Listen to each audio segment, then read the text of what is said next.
Hey everybody, this is Modern Refugee. Having some tea right now. I am on my break. I've been working out in the garden for about 2 hours already.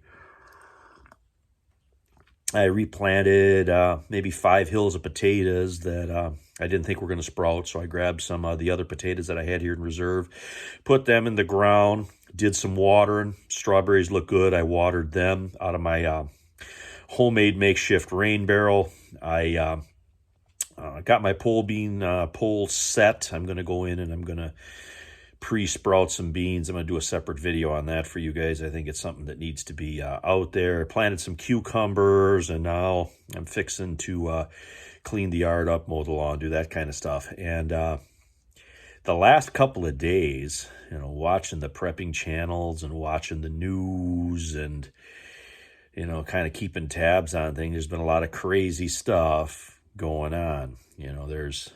Looks like the war in Ukraine is ramping up, and another bridge got hit by a barge, and really weird picture of a monarch is out there floating around. That there's a lot of kind of odd stuff with that, and a lot of things going on. I am convinced that there is going to be some kind of trouble before the end of the year, and I feel the next 3 years especially, there's going to be trouble. I just listened to a documentary that talked about if some type of conflict started on the Korean Peninsula, and it got into the weeds a little bit about how much stuff is produced by South Korea. And if all of that just stopped coming out of South Korea, there would be just a massive shock to the distribution and supply chains. We all know what that looks like, right, from 2020. And that is just a small amount of what it would look like here in the States if something like that happened with another East Asian nation. And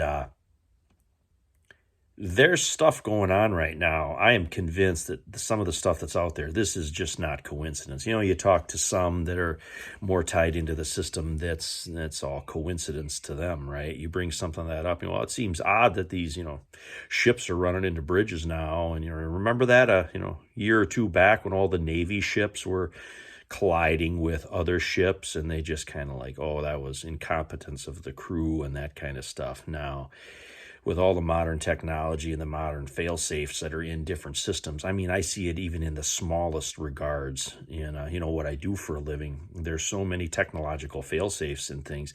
It seems odd to me that all those things are failing at the same time. I believe there's some type of sabotage going on, kind of flat out. And because I think that the next 3 years are going to be sort of on the dicey side, I've decided to make some moves in my personal life, basically. And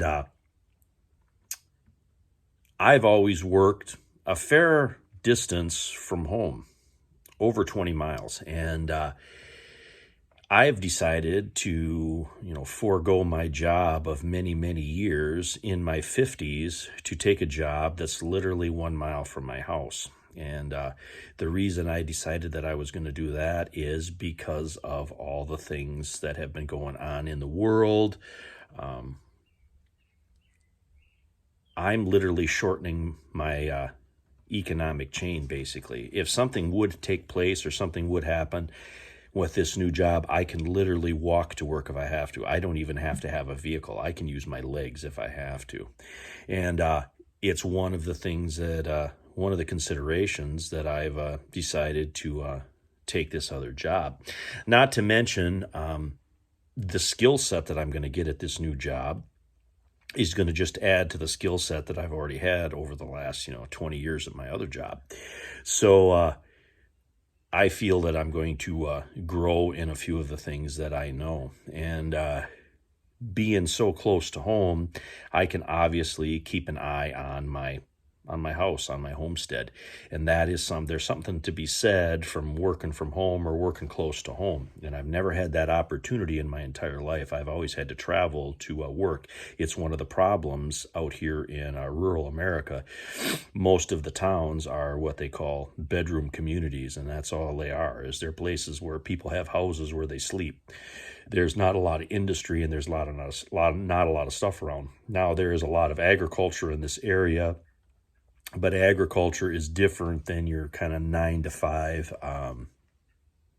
work that most people do.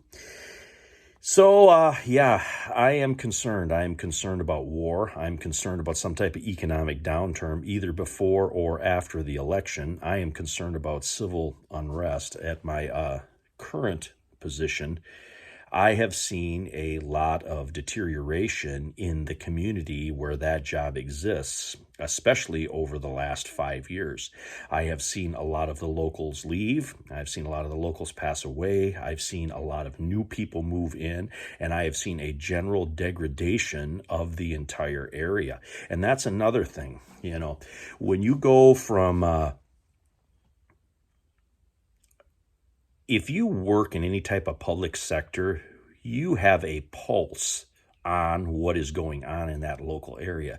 And I literally see nothing good happening in the larger communities within an hour's drive of where I live. Everything is deteriorating. The infrastructure is deteriorating. The people that have moved into these places are not the type of people that they were 15, 20 years ago. I have just seen a general degradation of everything. Businesses that used to be thriving and vibrant have basically closed up. And they haven't closed up because of lack of interest or lack of people shopping there or going in and patronizing those businesses. The people that ran those good businesses were all older, and they've all gotten too old to run it. They don't have anybody to pick up the reins to move it on to the next generation, and they've just left. Now, this new job that I'm taking is sort of the flip side of that. It is what I feel it to be a growing business, and that holds opportunities unto itself. And at my age, I don't know how much more I'm going to work. And that gets into another thing. You see all the prepping channels, and you see everybody talk, get a place out in the country, out in the boondocks, and have your homestead and whatever. And I have seen so many homesteads and so many farms and stuff around here where the old people did run it, and when they get to a certain age, they just can't take care of all that anymore. So my future in preparedness is probably not expanding and getting more stuff. It's just the opposite of that. And you're not going to hear that in any other prepping channel, I don't think. I want less and less to take care of as I age, and I want to make sure that my stuff is fixed and it's in good condition, because the time might come when I'm not in good condition and I'm not going to have the finances to repair that with inflation going up and whatever. So again, I'm taking a pretty much opposite look from what you hear from the preparedness communities on, what you should have, 40-acre hobby farms and, bunkers built out in the middle of nowhere and big solar arrays and all of this stuff. I'm actually not expanding, but consolidating. And I'm going to plan on doing that for the next several years. So over the next few weeks, while I dip my feet into this new job and this new position, my videos might become a little bit sparse, and I'm still going to put videos out from time to time, even if they're just little conversations like this, let you guys know. I would like to touch base at some point on my previous job, the one that I'm leaving, because it is your atypical corporate America job, and I have learned a lot over the years. I haven't become cynical over corporate America just because I'm some kind of conspiracy guy or that kind of thing. I have seen it firsthand. There is a reason that I have a disdain for corporate America. And I feel, in given time, some of those stories need to be told and shared, that people need to know what takes place at some of these big companies. But anyway, I just wanted to touch base with you guys here while I'm having my tea. Like I said, I'm trying to get all my work done before I start my new job. And try to consolidate as time goes on and try to reduce basically what I need to live. That is sort of the long-term goal for me and my family. But anyway, this is Modern Refugee. I appreciate all my subscribers out there. Hope you guys get a little information, a little entertainment out of my video here. And you guys take care out there.